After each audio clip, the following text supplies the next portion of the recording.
Le ta pranojmë, kur dëgjohet fjala masoneri, mendja zakonisht shkon te sekretet të fshehura apo enigma misterioze, apo jo. Por, për te këtij perceptimi popullor, ekziston një kornizë filozofike jashtëzakonisht të strukturuar dhe plotësisht e hapur për arritjen e ekuilibrit të brendshëm. Në këtë material do të eksplorojmë pikërisht kozmologjinë masonike. Nuk është as pak diçka e pakuptueshme. Përkundrazi, është një qasje magjepse dhe shumë praktike mbi triadën e dritës, ekuilibrit dhe rendit, që ofron një hartë logjike për çdo që kërkon të gjejë harmoni mes kaosit të përditshëm. Okej, le të zhytemi drejt për drejt në këtë temë. Këtu kemi 5 pikat tona kryesore. Së pari, rendi kozmik dhe masoneria. Së dyti, dielli dhe hëna. Më pas, mjeshtri si qendra e ekuilibrit. Pastaj, do të shohim ciklet e natyrës dhe do ta mbyllim me pikën më të rëndësishme, ndërtimi i tempullit të brendshëm. Është vërtet një udhtim fantastik që nis nga hapësira e pafundme dhe përfundon thellë brenda mendjes njerëzore. Fillojmë me pjesën e parë, rendi kozmik dhe masoneria, duke u fokusuar te harmonia universale dhe ai që njihet si rendi matematikor. Tani, kozmologjia masonike mund të tingëllojë paksa si një term i rënd akademik, por le ta thjeshtojmë. Këtu nuk kemi të bëjmë me astrofizik të mirëfillt, nuk po llogarisim orbitat e planeteve apo distanca yjore. Është thjesht një koncept filozofik thellësisht i bukur, i cili sugjeron se universi funksionon përmes një rendi të përsosur dhe forcave të ekuilibruara. E thënë thjesht, ashtu si një urë qëndron e fortë sepse ndjek ligjet e fizikës, ashtu edhe jeta merr një kuptim të plot kur ndjekim rregullat e harmonisë. Dhe kjo ide merr jetë menjëherë te vetë logja, e cila konsiderohet literalisht si një reflektim simbolik i universit. Mund ta imagjinojmë si një model të gjithësisë në miniaturë. Tavani përfaqëson kupën qiellore plot me yje, ndërsa pikat e orientimit përputhen fiks me pikat e horizontit të vërtet. Është ndërtuar mbi traditat e lashta hermetike dhe pitagoriane, duke na kujtuar vazhdimisht se të gjithë ne jetojmë në një tempull të madh kozmik dhe çdo veprim i ynë është thellësisht i lidhur me atë rend të madh. Kalojmë natyrshëm te pjesa e dytë, dielli dhe hëna, të cilat përfaqësojnë forcat e dy fishtat e ekzistencës.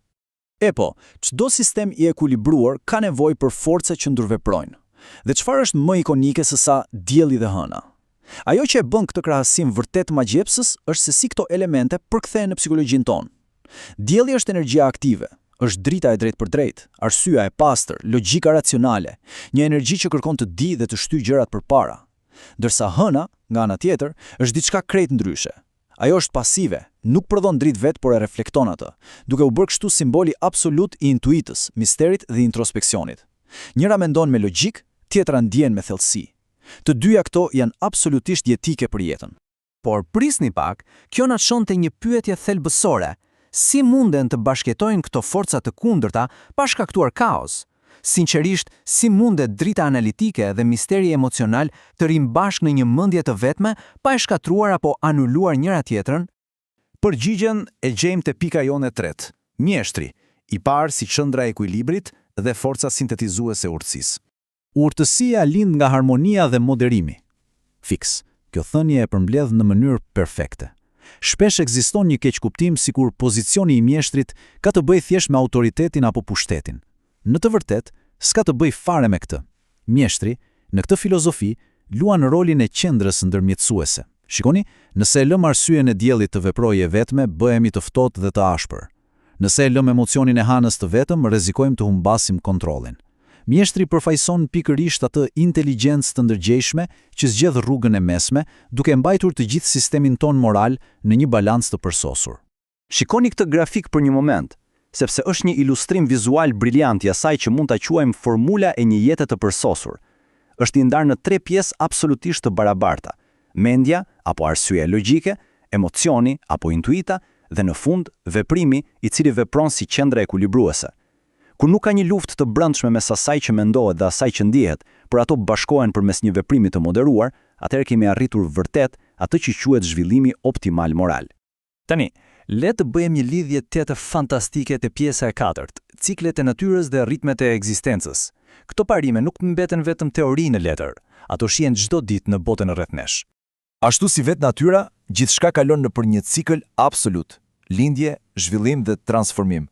Kjo është thelbësore. Ashtu si lozha ka rituale të hapjes dhe mbylljes që imitojnë agimin dhe muzikun, po ashtu zhvillohet edhe rrugtimi i njeriut. Ne kalojmë nga pranvera e rinisë, rritemi drejt verës së pjekurisë, për të mbërritur në vjeshtën dhe dimrin e transformimit dhe urtësisë së moshës. Të njohësh këto cikle është thelbësore për të kuptuar vetë natyrën e ekzistencës. Pra, thelbi vërtet i rëndësishëm këtu është kuptimi i këtyre ligjeve universale, pikërisht për të jetuar në harmoni me natyrën. Të gjithë kemi vënë re që lufta e dëshpëruar kundër kohës apo ndryshimit na sjell vetëm stres. Por, kur arrihet një pranim i thellë i faktit që çdo gjë ka stinën e vet, fitohet një urtësi e jashtëzakonshme për të ecur të qetë përpara, pavarësisht sfidave të momentit. E gjithë kjo na çon në mënyrë të pashmangshme te destinacionin përfundimtar, pika e 5, ndërtimi i tempullit të brendshëm, i cili është mikrokozmosi i zhvillimit moral njerëzor. Le të bëjmë pak praktik tani. Çfarë duhet saktësisht për të ndërtuar këtë tempull të brendshëm? Hapi i parë është të kërkojmë aktivisht dijen dhe të vërtetën, pra të përdorim forcën e diellit. Por kjo nuk mjafton. Më pas duhet të balancohet me praktikimin e vetë reflektimit të thellë. Kjo është rruga e hënës. Dhe për t'i lidhur të dyja, na duhet të kultivojmë urtësinë e mjeshtrit. Kur mendja, emocioni dhe shpirti bashkëpunojnë harmonikisht me njëri tjetrin, ato bëhen si tullat e forta të një ndërtese që asgjë nuk mund ta rrëzojë. Përfundimi i gjithë kësaj është një koncept thellësisht frymëzues. Njeriu si një mikrokozmos i rendit universal. Askush nga ne nuk është i shkëputur nga makineria e madhe kozmike. Kuptoni që simbolet e diellit dhe hënës nuk janë thjesht sa trupa qiellore të lartë. Ato reflektojnë literalisht si virtyte thelbësore brenda secilit. E njëjta arkitekturë e përsosur që mban galaktikat në harmoni është pikërisht ajo që ndërton karakterin dhe paqen tonë të brendshme. Ky udhtim na lë me një pyetje vërtet provokuese për të reflektuar. Cila forcë po dominon tempullin e brendshëm në këtë moment? A është një veprim i ftohtë që nuk e lën ndjeshmërinë të marrë frymë, apo ndoshta një reflektim i tepruar që na mban të bllokuar pa hedhur hapa konkret? Gjetja e atij ekuilibri perfekt. Roli i vërtet i mjeshtrit është sigurisht detyra më sfiduese, por pas një dyshim, rrugtimi më i bukur dhe më i vlefshëm që mund të ndërmerret në një herë.